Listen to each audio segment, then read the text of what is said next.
엽기 문화. There's called the bizarre.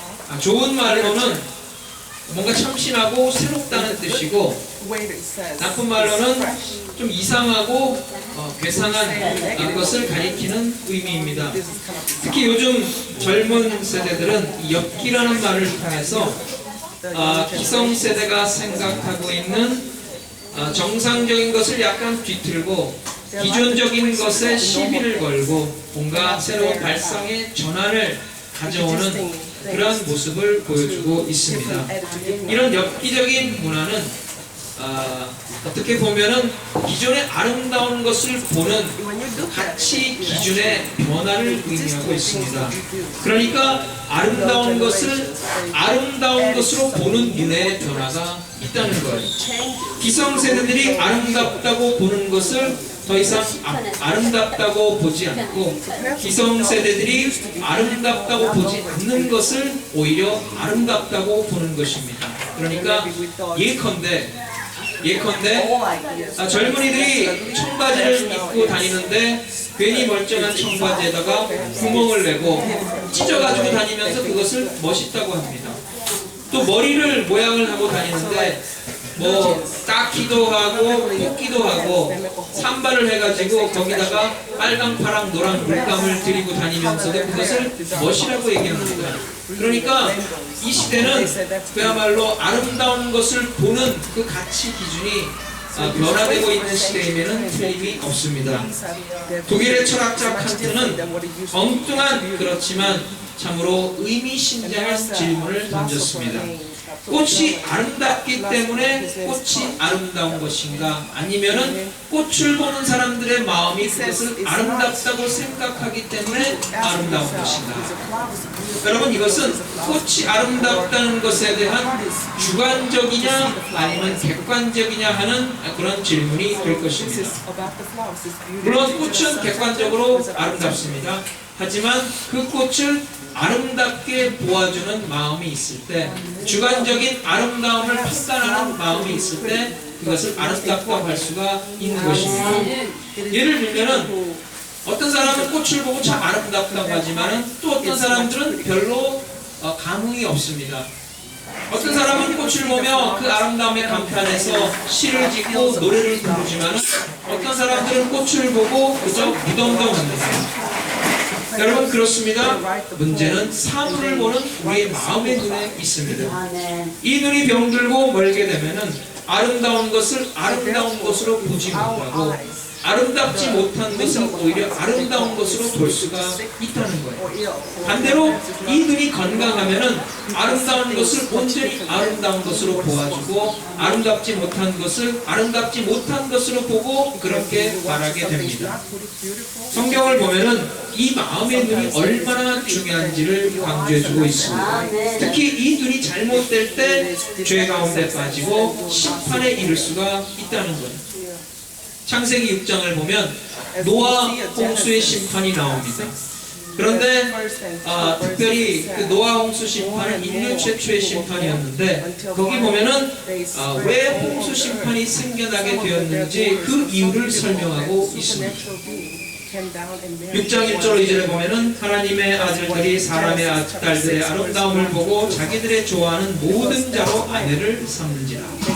여기서 하나님의 아들이란 경건한 하나님의 백성을 가리킵니다. 그리고 사람의 딸들이란 바로 하나님을 섬기지 않고 자기 생각과 자기 욕심대로 살아가는 세상적인 사람들을 가리킵니다. 그런데 문제의 발단이 바로 이것입니다. 하나님의 백성들의 눈이 달라지는 거예요. 그러니까 기존에 하나님의 백성들이 보는 아름다움의 기준이 변해서 이 땅의 백성들이 아름다워 보인다는 거예요. 경건한 사람들이 아름다워 보이지 않고 그 속에 아름다운 속마음을 바라보는 눈이 가리워집니다. 그렇게 되면 결국은 겉사람의 외모에 현혹되고 결국 잘못된 아름다움을 따라갈 수가 있는 것입니다. 하나님은 외모가 아니라 중심을 보신다고 하셨어요. 그런데 사람이 진정한 아름다움을 볼 수 있는 시선이 왜곡되고 그 눈이 가리워진다면 결국은 죄 가운데 빠지고 실수를 범하고 결국은 심판이 따르게 될 수가 있다는 것입니다. 스가랴 14장 12절을 보면은 말세의 상황을 말씀하고 있는데 그 중에 한 구절이 참으로 의미심장합니다. 그 눈이 구멍 속에서 썩으며 라고 그랬어요. 다시 말해서 보는 시각 관점이 굽혀된다는 거예요. 비전의 아름다운 것을 아름다운 것으로 보지 못하고 아름답지 못한 것을 아름다운 것으로 보게 될 때 결국 가치 판단에 혼돈이 생기면서 문제가 생기게 되는 것입니다. 아담과 하와가 에덴 동산에서 결국 쫓겨났던 그 심판도 눈이 멀었기 때문입니다. 그리고 인류의 마지막 심판인 최후의 심판도 눈이 멀게 되기 때문에 생겨나게 될 것입니다. 여러분, 우리가 눈이 멀면 안 됩니다. 우리 마음에는 우리 영적인 눈, 우리가 아름다움을 판단할 수 있는 눈, 진리를 바라볼 수 있는 눈이 잘못돼서는 아니 됩니다. 그렇게 되면 어둠 속에 살게 되고 죄 가운데 빠지게 됩니다. 사랑하는 여러분, 우리 모두 건강한 영적인 눈을 가진 성도가 되시길 바랍니다. 첫째로 하나님이 창조하신 세계에 나타난 하나님의 은혜를 생각해 봅니다. 여러분, 한국에서 심야 택시를 타보신 적이 있습니까? 심야 택시를 타볼 때 재밌는 광경이 펼쳐집니다.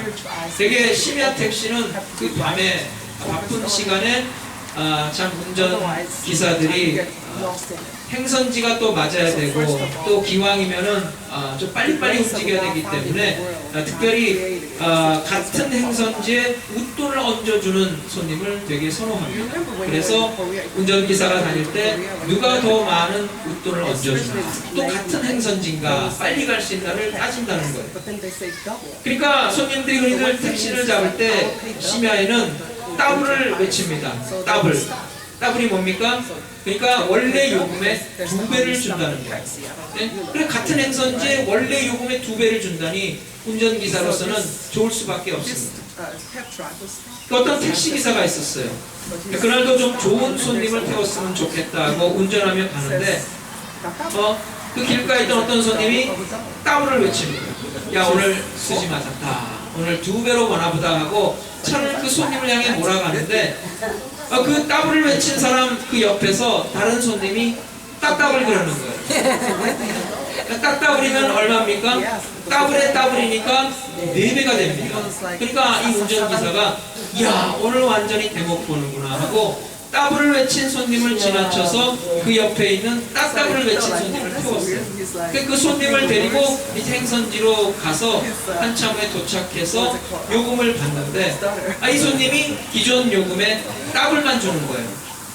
분명히 따따블이라고 얘기했는데 왜 따블만 줬나 궁금해서 손님에게 얘기했어요. 아니, 기존 요금에 따따블이라고 하셨지 않습니까? 왜 따블을 줍니까? 라고 하니까 이 손님이 뭐라 그랬겠습니까? 내가 언제 따따블이라 그랬어요? 내가 따블이라 그랬지. 알고 보니까 말도 듣는 사람이었다는 거예요. 그래서 좋다 말았다는 그런 얘기가 있습니다. 여러분, 사람이 하는 말을 바로 알아듣는 것이 참 중요합니다. 그런데 하물며 하나님의 말씀을 바로 알아듣고 그 뜻대로 사는 것은 우리 성도에게서 더 중요한 것입니다. 오늘 하나님께서는 성경 말씀을 통해서 또는 기도 가운데 감동을 통해서 당신의 음성을 우리에게 들려주십니다. 또 하나님께서 손수 지으신 온 천지 만물을 통해서 하나님의 말씀을 우리에게 가르쳐 주십니다. 오늘 본문을 보면서 대자를 통해서 하나님의 말씀을 듣는 사람의 아름다운 노래가 나타나고 있습니다. 본문 1절을 보면은 여호와 우리 주여 주의 이름이 온 땅에 어찌 그리 아름다운지요 주의 영광이 하늘을 덮었나이다. 3절을 보면 주의 손가락으로 만드신 주의 하늘과 주께서 베풀어 두신 달과 별들을 내가 보오니. 다윗이 저 대지를 보았습니다. 한 다음에 저 하늘을 바라보았습니다. 너무나 그 아름다운 광경에 그는 어찌 그리 아름다운지요 원더풀 뷰티풀을 외치고 있습니다. 말로 형용할 수 없는 감탄을 하고 있습니다. 사람들이 아름다운 대자연을 바라볼 때 그 장엄함에 감탄하는 것을 볼 수가 있습니다. 말로 다 표현할 수 없으니까 오히려 찬송을 통해서 주 하나님 지으신 모든 세계 내 마음속에 그려볼 때 라고 찬양하게 됩니다. 근데 여러분, 본문을 자세히 보면은 다윗의 감탄은 그 정도 차원이 아니에요. 그 아름다움을 바라보는 차원을 넘어서 그 너머에 뭔가 더 귀한 것을 봤다는 거예요. 1절을 보면 주의 이름과 주의 영광을 보았습니다. 저 찬란한 아름다움 속에 하나님의 솜씨, 하나님의 그 은혜를 그는 보았다는 것입니다. 저 아름다움 너머에 더 보다 깊은 아름다움, 더 차원이 높은 아름다운 진정한 아름다움을 그는 만끽하고 있다는 거예요. 제가 한 10여 년 전에 로마를 여행한 적이 있습니다. 로마에 가면은 바티칸 성당이 있는데 거기 가면은 유명한 그 미켈란젤로가 그 그린 천장벽화가 성당 안에 있습니다. 천장을 바라보면은 그 아주 황홀하게 장엄한 천장벽화가 그려져 있는데 그 벽화의 이름이 천지창조입니다. 근데 재밌는 것은 이 위대한 작품에 미켈란젤로가 자기의 사인을 남기지 않았다는 거예요. 되게 유명한 화가들이 어떤 그림을 그리고 나면은 그 그림 한 귀퉁이에다가 자기 사인을 남겨놓습니다. 자기가 했다는 표시예요. 그 당시에 미켈란젤로가 열과 성을 다해서 그 천장벽화를 그리게 됩니다. 그래서 밖으로 향하는 문을 걸어 잠그고 아무도 들어오지 못하게 하면서 몇 달을 그곳에서 먹고 자면서 그 그림에 몰두했어요. 그리고 나서 마침내 불후의 명작 천지창조를 완성합니다. 너무나 흡족한 마음으로 그 그림에 이제 자기의 사인을 남기고 성당문을 열고 밖으로 나서는데 밖에서 비추는 찬란한 햇살과 저 광활하게 펼쳐진 그 아름다운 대자를 보고 그는 황홀경에 빠졌어요. 너무나 그 대자연의 아름다움과 그 장엄함의 넋을 잃고 있는 동안에 미켈란젤로는 이런 사실을 깨닫게 됩니다. 아하, 하나님은 이렇듯 아름다운 대자연을 창조하시고도 당신의 사인을 남기지 않으셨는데 나는 기껏 해봤자 작은 벽 하나 만들어 놓고 그것을 자랑하겠다고 내 사인을 남겨놨구나. 그래서 미켈란젤로는 그 자리로 다시 돌아와서 자기가 벽화 구석에 남겨놨던 사인을 다 지워버렸어요.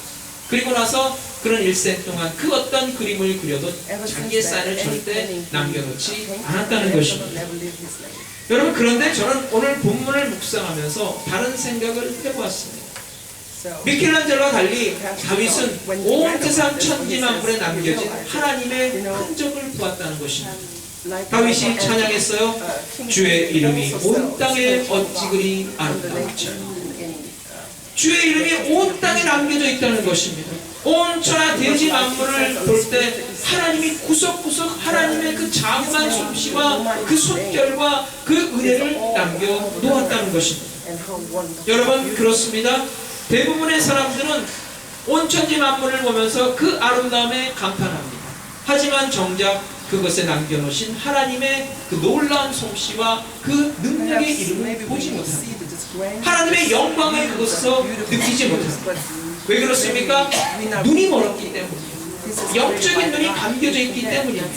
여러분, 은혜 받은 사람, 성령 충만함 받은 사람은 마음의 눈이 열리고 영안이 띄어졌기 때문에 그것을 볼 수가 있는 것입니다. 1962년 미국과 소련이 우주 개발을 경쟁할 때입니다. 근데 소련이 한 발 앞서서 2월 20일에 가가린이라는 사람을 태운 유인 우주선을 최초로 우주에 발사합니다. 가가린이 그 우주를 한 바퀴 돌고 나서 지구에 돌아와서 그 우주에 대한 소감을 말했는데 그게 굉장히 유명합니다. 그가 뭐라고 말했냐면 지구는 푸르다. 그러면서 그는 공산당원답게 한마디 덧붙였어요. 온 우주 어디에서도 하나님은 볼 수가 없었다.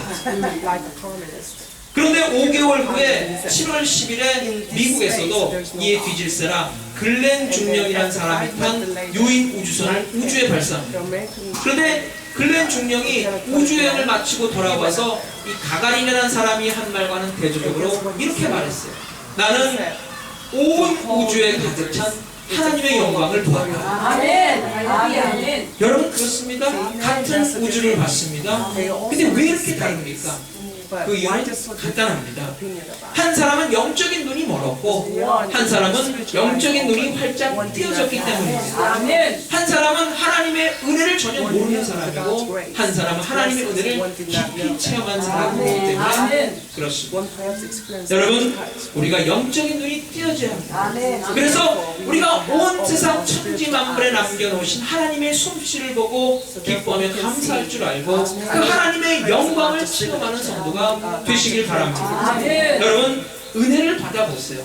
성령 충만을 받아보세요. 아멘. 그러면요, 밖에 나가서 풀 한 폭이 나무 한 그루, 날아가는 새 한 마리도 그렇게 아름답고 은혜로울 수가 없어요.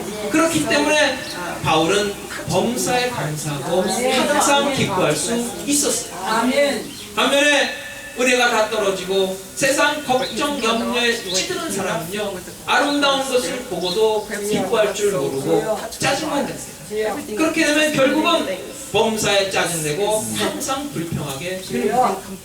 여러분, 우리 모두 눈을 들어 하늘을 보며 하나님의 은혜를 구할 수 있기를 바랍니다. 아멘. 세상을 바라보면 우리는 만족할 수 없습니다. 그러나 하나님을 바라보면 참된 만족을 누릴 수가 있습니다. 아멘. 우리가 하나님의 은혜로 충만함을 받았을 때 우리는 범사에 감사하는 삶을 살 수가 있습니다. 항상 기뻐할 일을 우리에게 허락해 주실 줄로 믿습니다. 아멘. 두 번째로 하나님이 창조하신 사람에 나타난 하나님의 은혜를 생각해 봅니다. 오늘 본문을 보면은 다윗은 그 눈으로 자신을 보고 인간을 보게 됩니다. 5절을 보면은 그를 하나님보다 조금 못하게 하시고 영화와 존귀로 관을 세우셨나이다. 사람이 대자연의 아름다움보다 더 아름답다는 것. 여러분, 미인 대회에 많은 미인들이 출전합니다. 그래서 그 미인 중에 가장 으뜸가는 미인에게 진이라는 타이틀을 줍니다. 그리고 왕관을 씌워줍니다. 가장 아름다운 미인이라는 뜻입니다. 그런데 다윗은 저 돼지와 저 하늘의 장엄한 아름다움을 보면서도 그 가운데서 인간이 가장 아름답다는 사실을 깨달았어요. 여러분, 놀라운 일 아닙니까? 하나님께서 인간에게 영화와 존귀로 관을 씌우셨다는 것입니다. 그렇기 때문에 인간은 가장 존귀하고 아름답다는 것. 시인 유시아와 박노해가 쓴 시 중에서 사람이 꽃보다 아름다워 라는 그런 시가 있습니다. 그 시의 한 대목을 보면 이런 장면이 나옵니다. 강물 같은 노래를 품고 사는 사람은 알게 되지, 내내 어두웠던 산들이 저녁이 되면 왜 강으로 스며 꿈을 꾸다 밤이 깊을수록 말없이 서로를 쓰다듬으며 부둥켜 안은 채 느긋하게 정들어 가는지를 지독한 외로움에 쩔쩔매본 사람은 알게 되지, 그 슬픔에 굴하지 않고 비켜서지 않으며 어느 결에 반짝이는 꽃눈을 닫고 우렁우렁 잎들을 키우는 사랑이야말로 짙푸른 숲이 되고 산이 되어 메아리로 남는다는 것을.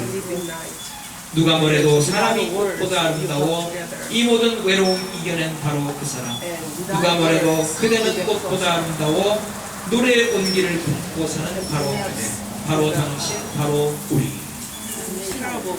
여러분, 그렇습니다. 사람이 정말 아름답습니다. 아무리 꽃들이 아름답다 할지라도 사람이 아름답습니다. 바로 다윗은 이 사람의 뛰어난 아름다움을 보았다는 것입니다. 여러분, 요즘 세계 곳곳에서 일어나고 있는 테러 참사는 정말 말로 표현할 수 없는 그런 경악을 금치 못할 일입니다. 얼마 전에도 보스턴에 테러가 발생해서 무고한 사람이 죽었습니다. 정말 안타까운 것은, 그리고 정말 두려운 것은 그 테러를 자행하는 자들이 인간 생명의 고귀함을 볼 수 있는 눈이 멀어 있고 인간의 아름다움을 판단할 수 있는 눈이 닫혀져 있다는 것입니다. 아무리 반미 감정이 어떻고 아무리 이슬람 원리주의가 어떻고 아무리 지하들하고는 이슬람 성질이 어떻다 할지라도 그들이 인간의 아름다움을 볼 수 있는 눈이 감겨져 있고 그 생명을 우습게 여긴다면 그들은 이미 그 사실로 인간임을 포기한 것입니다. 우리 주님은 말씀하셨어요. 한 영혼이 온 천하보다 더 귀하다. 아멘. 한 인간이 이 세상 그 어느 것보다 더 가치 있고 더 더 귀하고 더 소중하다는 것입니다. 우리가 이런 주님의 은혜를 본받아야 합니다. 그래서 사람의 영혼이야말로, 사람의 생명이야말로 세상에서 가장 귀하고 가장 값지고 가장 의미 있는 것이라는 것을 알고서 우리가 이 영혼을 살리는데 우리의 삶을 걸어야 하는 것입니다. 근데 오늘 본문을 자세히 보면 다윗은 보다 더 깊은 각도에서 인간의 아름다움을 보고 있습니다. 4절에 보면 사람이 무엇이길래 주께서 그를 생각하시며 인자가 무엇이길래 주께서 그를 돌보시나이까. 하나님께서 우리 인간을 특별히 당신의 마음에 두시고 찾아오셔서 보살피신다는 거예요. 네? 그렇기 때문에 우리가 하나님의 존귀한 은혜를 받은 사람으로서 우리는 값지고 존귀하고 세상에 가장 아름다운 존재라는 거예요. 여러분 TV 드라마 사극을 보면은 여인의 운명이 하루아침에 바뀌는 것을 보게 됩니다. 아무리 하찮은 상궁 나이 무술이라 할지라도 임금의 사랑을 받고 임금과 함께 하룻밤 만리장성을 쌓으면은 서문을 받았다고 해서 그 여인의 신분이 달라집니다. 똑같은 후궁이라 할지라도 누가 더 임금의 총애를 받느냐에 따라서 정치적인 힘이 달라요. 여러분 그렇습니다. 우리의 위대함은 바로 우리가 하나님의 은혜를 입었다는 데 있습니다. 본래 우리는 흙입니다. 우리는 비천한 존재입니다. 너무나 연약한 질그릇과도 같습니다. 근데 하나님께서 그 코에 생기를 불어넣어 주셨어요. 그렇기 때문에 우리는 존귀한 존재가 되었습니다. 한 걸음 더 나아가서 우리 예수님의 보혈의 핏값으로 사심받은 하나님의 자녀가 되었습니다. 우리는 죄인이었어요. 우리는 죽을 수밖에 없는 영죽을 죄인이었지만 예수의 핏값으로 우리를 살려주셨고 하나님의 자녀가 되게 해주셨습니다. 하나님께서 인간의 형상을 가지고 세상에 오셔서 피조물들에게 온갖 고초와 고난을 당하시고 십자가의 마지막 남은 피 한 방울 물 한 방울 다 쏟으시고 죽은 까닭은 바로 우리로 하여금 하나님의 자녀가 되는 권세를 주시기 위함이요 죄인이 의인의 신분으로 변화시키기 위함이요 우리를 통해 하나님의 놀라운 뜻을 이루기 위함인 줄로 믿습니다. 그래서 여러분 우리는 정말 귀한 존재가 되었습니다. 여러분 이것이 바로 은혜입니다. 우리가 그 크신 하나님의 은혜를 입었기 때문에 우리는 너무나 소중한 존재입니다. 다시 말하면 우리는 말로 표현할 수 없는 값을 주고 산 하나님의 귀한 자녀들입니다. 고린도전서 6장 19절에 보면은 너희 몸은 너희가 하나님께로부터 받은 바 너희 가운데 계신 성령의 전인 줄 알지 못하느냐. 너희는 너희 것이 아니라 값으로 사신 것이 되었나니 그런즉 너희 몸으로 하나님께 영광을 돌리라. 하나님은 오늘도 우리를 예수 그리스도의 보혈의 핏값으로 사신 만큼 우리를 소중히 여기시고 우리를 돌보시고 우리를 가장 존귀한 존재로 사용해 주시는 줄로 믿습니다. 6절에 보면 주의 손으로 만드신 것을 다스리게 하시고 만물은 그 발 아래 두셨습니다. 천지 만물을 창조하신 하나님께서 그 천지 만물을 우리에게 위임해 주셨습니다. 우리로 하여금 그것을 관리하고 다스릴 권한을 주셨다는 것입니다. 여러분 창조주 하나님이 우리를 인정하시고 하나님께서 지으신 그 천지를 하나님의 소유를 우리로 하여금 관리하도록 하셨으니 이보다 더 큰 은혜와 영광이 어디 있겠습니까?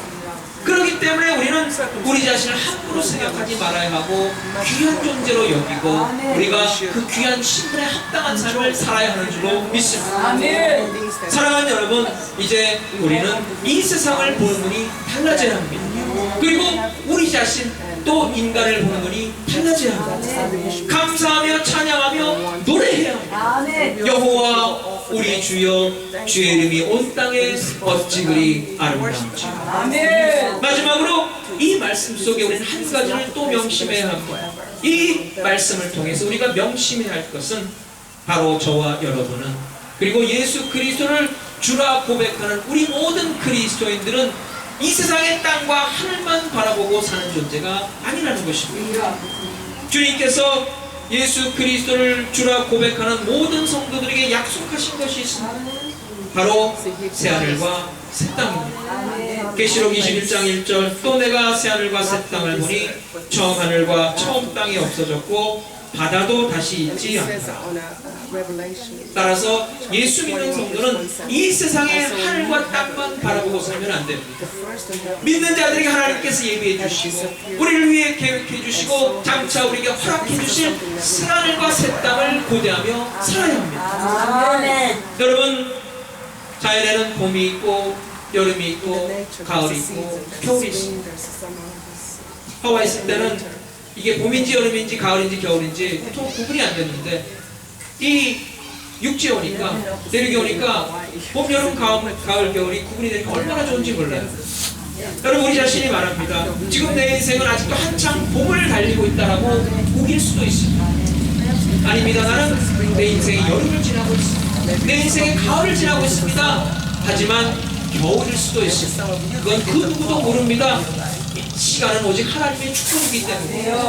다만 우리가 알고 믿고 따라할 것은 새하늘과 새 땅을 준비하는 일입니다.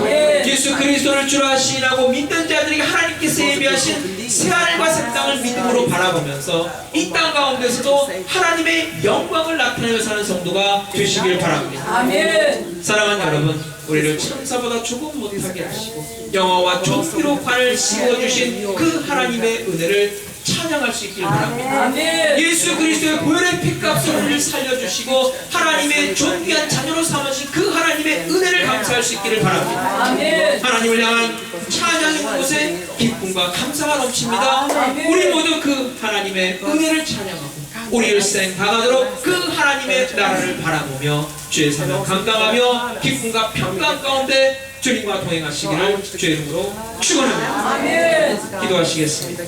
할렐루야. 하나님 아버지, 주의 크신 사랑과 은혜를 감사드립니다. 오늘도 주의 이름이 온 땅에 어찌 아름다운지요. 오늘도 영화와 존귀로 관을 씌워주신 그 인간의 아름다움에 감사하며 오늘도 이 아름다움을 우리가 만끽하고 누리고 나누며 주님 앞에 영광 돌리는 성도들이 되게 하여 주시옵소서. 오늘 주 하나님 지으신 모든 세계 바라보며 그 안에 담겨진 하나님의 사랑과 은혜를 마음껏 누리고 나누는 복된 성도들로 인도하여 주시옵소서. 예수의 이름으로 기도드렸사옵나이다. 아멘.